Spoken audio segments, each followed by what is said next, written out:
Que le Seigneur Jésus soit au centre de ta vie. Je prie qu'il marche avec toi et que tu sois celui-là qui va te préoccuper de marcher avec lui. Sur ta route, je sais que tu rencontres des problèmes.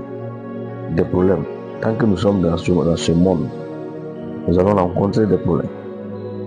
Mais sa promesse est certaine et l'accomplissement est certain.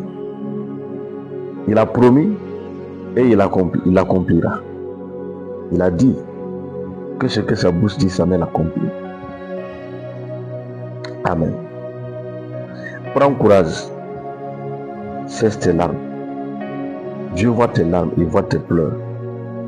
Il voit aussi le problème qui est en face de toi.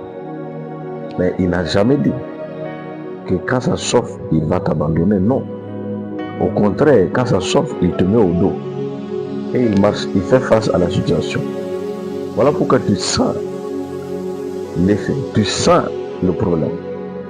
Mais sache que le Seigneur ne t'abandonnera pas. N'aie pas peur.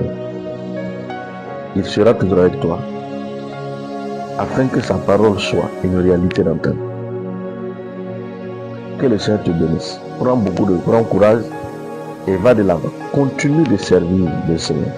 Continue d'avancer.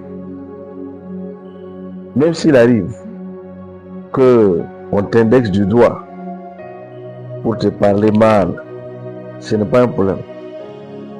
Comme je te l'ai dit, que ton cœur soit juste. Jésus-Christ est Seigneur. Sois béni. Je t'invite à lire Matthieu 24. Quand Jésus était en train d'enseigner ses disciples par rapport au dernier temps, ce qui pourrait arriver. Il y a une parole là-bas qu'il a déclarée. Il dit, ceux qui vont persévérer jusqu'à la fin seront sauvés. La persévérance. Écoute, continue. Garde les valeurs qu'il a mis en toi. Ne sois pas amer à cause des gens. Ne sois pas méchant à cause du comportement des autres. Garde ta nature, la nature de Christ.